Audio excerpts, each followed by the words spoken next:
আজকের ভিডিওতে আপনাদের দেখাবো কিভাবে খুব সহজে কোটাক 811 মোবাইল অ্যাপের মাধ্যমে নতুন বেনিফিশিয়ারি অ্যাড এবং অ্যাক্টিভ করবেন। চলুন তাহলে দেখে নেওয়া যাক। প্রথমে আপনার মোবাইলে কোটাক 811 মোবাইল অ্যাপ ওপেন করুন। এরপর আপনার এমপিন অথবা বায়োমেট্রিক ব্যবহার করে নিজের অ্যাকাউন্টে লগ ইন করে নিন। লগ ইন করার পর আপনার সামনে কোটাক 811-এর হোম পেজ ওপেন হবে। এবার হোম পেজ থেকে ব্যাঙ্ক ট্রান্সফার অপশনে ক্লিক করুন। এরপর আপনি বেনিফিশিয়ারি সংক্রান্ত একটি পেজে চলে আসবেন।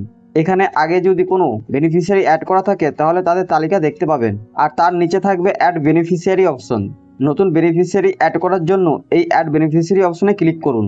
এবার আপনার সামনে সিলেক্ট ব্যাঙ্ক পেজ ওপেন হবে। এখান থেকে আপনি যে ব্যক্তির ব্যাঙ্ক অ্যাকাউন্ট বেনিফিশিয়ারি হিসাবে অ্যাড করতে চান তার ব্যাঙ্ক নির্বাচন করুন। ব্যাঙ্কের নাম খুঁজে পেতে সমস্যা হলে উপরে থাকা সার্চ বার ব্যবহার করতে পারেন। সার্চ বারে ব্যাঙ্কের নাম লিখলে সংশ্লিষ্ট ব্যাঙ্কটি দেখতে পাবেন।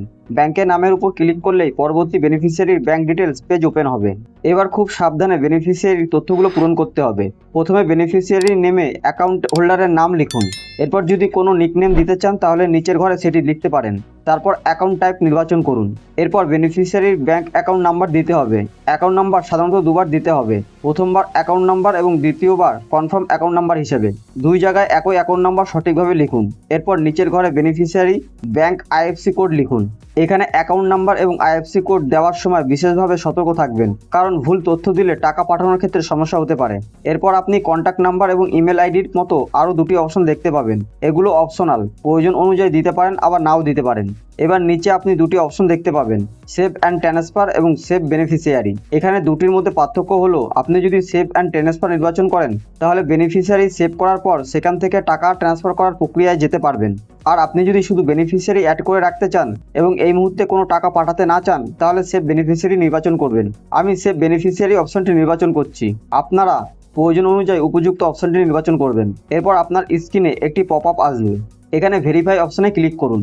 এরপর আরও একটি পপ আপ দেখতে পাবেন। এখানে বেনিফিশিয়ারির অ্যাকাউন্ট হোল্ডারের নাম, আইএফসি কোড এবং ব্যাঙ্ক অ্যাকাউন্ট নাম্বার দেখানো হবে। এই তথ্যগুলো ভালোভাবে মিলিয়ে নিন। সবকিছু ঠিক থাকলে কনফার্ম অপশনে ক্লিক করুন। এবার আপনার কোটাক ব্যাঙ্ক অ্যাকাউন্টের সঙ্গে লিঙ্কড মোবাইল নাম্বারে একটি ওটিপি আসবে। সেই ওটিপি নির্দিষ্ট জায়গায় লিখে ভেরিফিকেশন সম্পূর্ণ করুন। ওটিপি সঠিকভাবে ভেরিফাই হয়ে গেলে আপনার বেনিফিশিয়ারি সেভ হওয়ার একটি কনফার্মেশন মেসেজ দেখতে পাবেন, অর্থাৎ আপনার বেনিফিশিয়ারি অ্যাড করার মূল প্রক্রিয়াটি সম্পূর্ণ হয়েছে। এবার এখানে আরও একটি গুরুত্বপূর্ণ বিষয় রয়েছে। বেনিফিশিয়ারি সেভ হওয়ার পর আপনি ভিউ লিমিট অপশন দেখতে পাবেন। এই অপশনে ক্লিক করুন।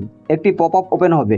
এখানে আপনার ট্রানজাকশন সংক্রান্ত বিভিন্ন গুরুত্বপূর্ণ তথ্য দেখতে পাবেন, যেমন UPI limit, IMPS, NFT, RTGS, beneficiary কতক্ষণ পর অ্যাক্টিভ হবে, প্রথম 24 ঘন্টায় কত টাকা ট্রান্সফার করা যাবে এবং 24 ঘন্টা পার হওয়ার পর প্রযোজ্য ট্রানজাকশন লিমিট, অর্থাৎ নতুন বেনিফিশিয়ারি অ্যাড করার পর সঙ্গে সঙ্গে কত টাকা ট্রানজাকশন করতে পারবেন বা বেনিফিশিয়ারি কখন পুরোপুরি অ্যাক্টিভ হবে, এই গুরুত্বপূর্ণ তথ্যগুলো এখান থেকে দেখে নিতে পারবেন। তো এইভাবে খুব সহজে কোটাক 811 মোবাইল অ্যাপের বেনিফিশিয়ারি অ্যাড এবং অ্যাক্টিভেট করার প্রক্রিয়া সম্পূর্ণ করতে পারবেন। ভিডিওটি ভালো লাগলে লাইক, শেয়ার, সাবস্ক্রাইব করতে ভুলবেন না। ধন্যবাদ।